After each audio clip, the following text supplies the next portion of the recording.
नमस्ते। आज हम अयादी संधि पढ़ेंगे। बहुत ही महत्वपूर्ण संधि है ये।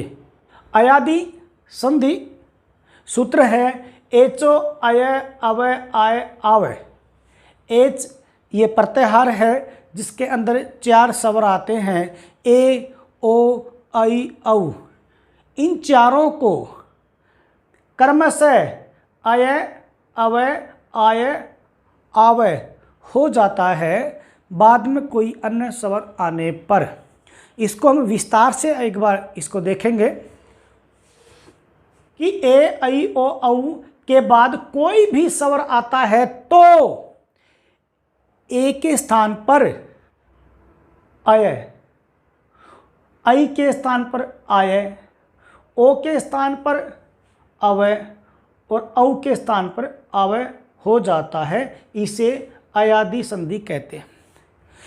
यहां पर एक बात बिल्कुल ध्यान देंगे आप, ठीक है। यण संधि और अयादी संधि में केवल और केवल जो पहला जो स्वर है उसके स्थान पर कोई अन्य अक्षर आकर के, कोई अन्य वर्ण आकर के, कोई अन्य स्वर आकर के उसके स्थान पर बैठेगा। पीछे वाला जो स्वर है वो बिना किसी बदलाव के, बिना किसी परिवर्तन के उसमें जुड़ जाएगा। हम उदाहरण के साथ बड़े आराम से समझेंगे, बड़े आसान तरीके से समझेंगे। इसको उदाहरण के साथ देखेंगे। जब ए के साथ कोई भी स्वर मिलता है तब ये अपने स्थान पर अपने भाई को बुला लेता है और खुद घर चला जाता है।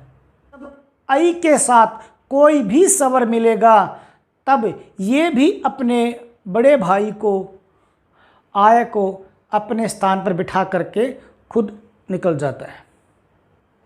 इसी प्रकार ओ के साथ भी कोई स्वर मिलने पर ओ अपने स्थान पर इनको बिठा देता है। औ के साथ भी कोई भी स्वर मिलने पर औ के स्थान पर आवय बैठ जाता है और औ घूमने चला जाता है और बाद वाला जो भी अक्षर बचता है वो उसमें जुड़ जाता है। तो एक बार हम इसको विस्तार से समझेंगे। इन चारों उदाहरणों को हम यहाँ एक एक करके खोल करके समझने का प्रयास करेंगे। आप ध्यान देंगे तो बिल्कुल समझ में आएगा। सबसे पहला है जे जमा में ए। अब इसको अलग अलग करेंगे। ये हो गया, इसको मैंने खोला, ये आ गया। अब संधि के अनुसार क्या है, ए के सामने कोई भी स्वर आएगा तो इस ए के स्थान पर क्या आ जाएगा, अय। अब मिलाओ इन तीनों को। जय में अलंत है क्योंकि इसका ए अलग कर दिया था। जय के साथ ए मिलेगा तो जय पूरा हो जाएगा।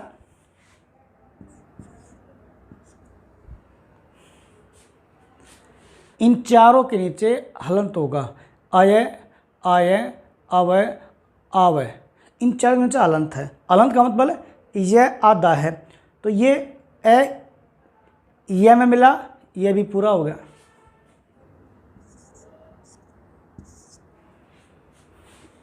ये बन गया जय। संस्कृत में इसमें विसर्ग आ जाता है तो यहाँ पर विसर्ग आ गया। ये हिंदी में ऐसे बन गया।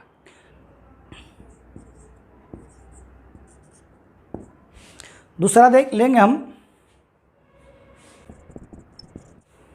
नई जमा में अक। इसको अलग कर लेंगे।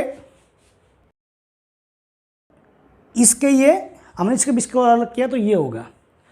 अब संधि के अनुसार आई के सामने कोई भी स्वर होगा तो क्या आएगा, यहां पर इसके स्थान पर आय। नया दा है, न के साथ आ की मात्रा मिली, आ मिला तो मात्रा लग करके क्या बन गया, ना, न पूरा हो जाएगा।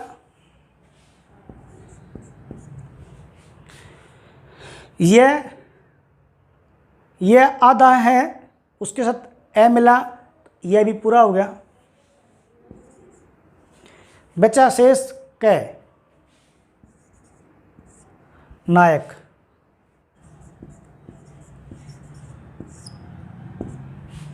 अगला लेते हैं उदाहरण,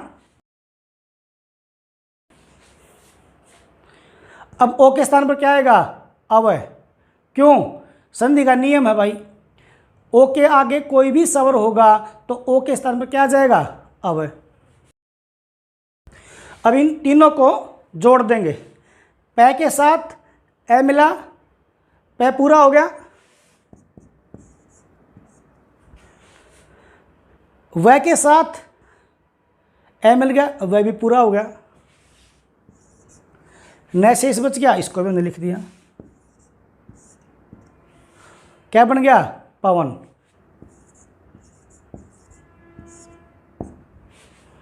अगला उदाहरण देखते हैं, तो यहां पर क्या आया? आव है।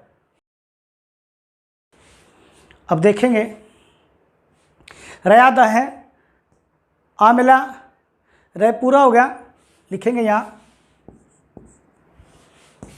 आ की मात्रा लगी, रे के साथ रे पूरा, वह अलंत है, ए इसके अंदर मिल गया, वह पूरा हो गया,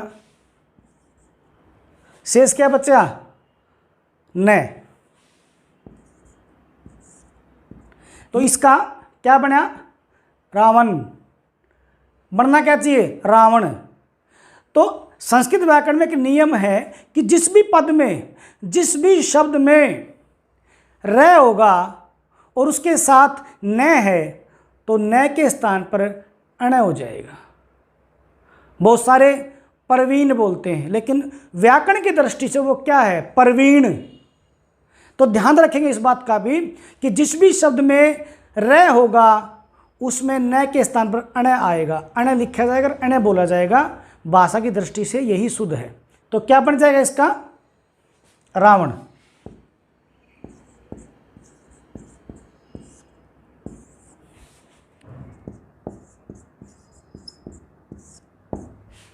हम जल्दी मिलते हैं अगली संधि में, अगले भाग में व्यंजन संधि के साथ। तब तक आप पढ़ते रहें, याद करते रहें। आप सभी को शुभकामनाएं हैं।